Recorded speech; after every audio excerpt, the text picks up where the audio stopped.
Naaalala niyo pa ba yung kontrobersyal na kaso ng isang lalaking contestant sa Mr. Cagayan de Oro 2 taon na ang nakalipas? Oo, siya yung tinutukoy ko.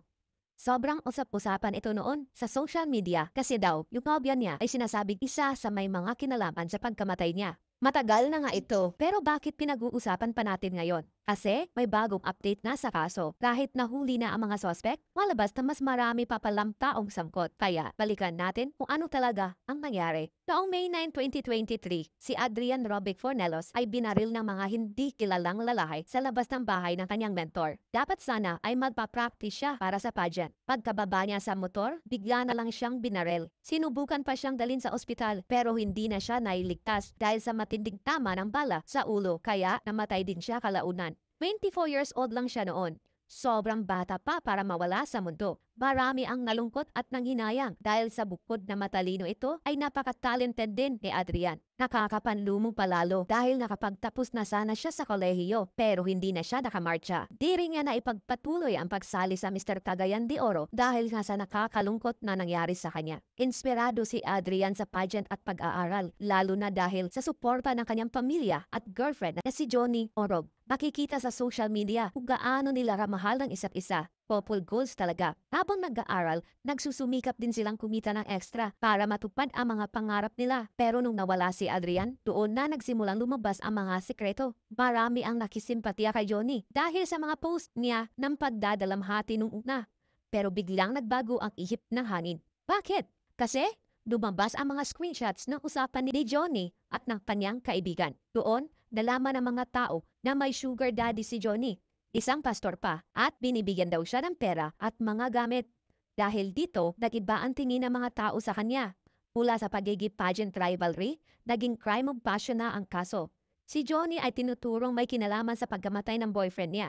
May mga nagsasabi rin na tinanggap na lang ni Adrian ang sitwasyon dahil nakikinabang din siya sa natatanggap ni Johnny mula sa pastor. May mga sapatos, damit, tuition, motor at iba pa. May screenshot pa nga na nagsisero si Adrian sa pastor.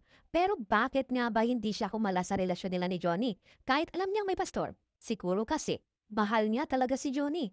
Ganun naman talaga minsan. Kung mahal mo, tinitis mo. Kahit masakit. Hindi natin siya masisisi. Pero bakit pa kailangan patayin si Adrian? Okay lang naman pala sa kanya ang sitwasyon. Ito daw kasing si Pastor ay galit na galit dahil iniwan na siya ni Johnny pagkatapos nila makapagtapos sa pag-aaral. Lalo pa siya sigurong nagalit at nagselos na rin dahil sa nag-post pa si Adrian at Johnny ng promise ring sa social media. Siguro nag-init ang ulo ni Pastor dahil feeling niya sobrang naloko siya ni Johnny kaya umabot siya sa pupong nagpapatay.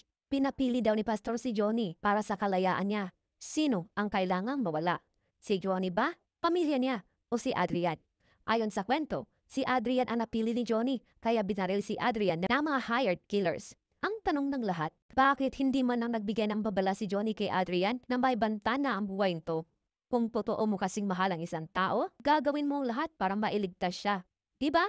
Siguro naipit din si Johnny nung panahon na yon or hindi sumagi sa isip niya na magawa iyon ng pastor.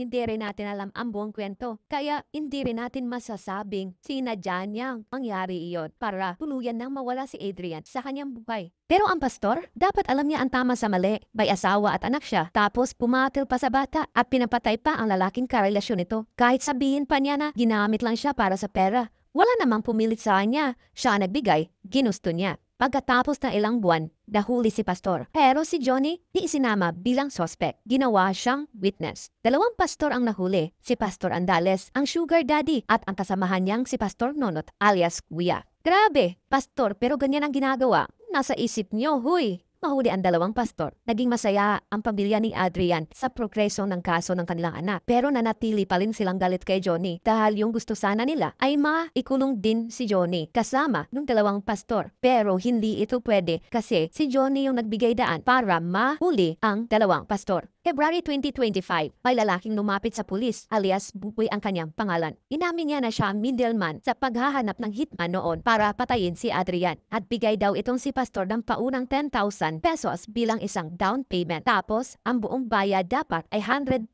pesos. Ngunit ang naibigay lang ni pastor ay 30,000 pesos. Bakit sa tagal ng kasong ito, ngayon lang lumabas si Buboy? Arami tuloy ang nagduda at kumestyon pa talagang may kinalaman din siya sa kaso ni Adrian. Ngunit ang mga agam-agam ng mga tao ay kanya ding sinagot. Sinabi niyang wala na siyang iba pang maisip kundi ang sumuko dahil natatakot din siya para sa kanyang sarili. Dahil yung dalawang hitman na siyang bumaril at pumatay ka Adrian ay pinagdududahan siyang binulsa niya ang 70,000 pesos na kulang sa 100,000 pesos na bayad ni Pastor. Sinabi rin niyang inuusig din siya ng kanyang konsensya dahil alam niyang walang kasalanan si Adrian kay Pastor. Noon kasi nung pinahanap siya ni Pastor ng dalawang hitman, ang sinabi kasi niya na kabit ito ng kanyang asawa at gusto niya itong ipapatay. Huli na niyang nalaman na hindi pala ito totoo. July 3, 2025, nahuli ang dalawang gunman sa Zamboanga del Sur, isang nurse at isang empleyado sa Bureau of Corrections. Nung lumantad si Buboy at nahuli ang dalawang gunman, sinabi ng nanay ni Adrian na dininig na ng Diyos ang kanyang dasal. Unti-unti nang nakakamit ang mustisya para sa kanyang anak. Ang nanay ni Adrian ay wala ng galit kay Johnny dahil mahal na mahal ito ni Adrian.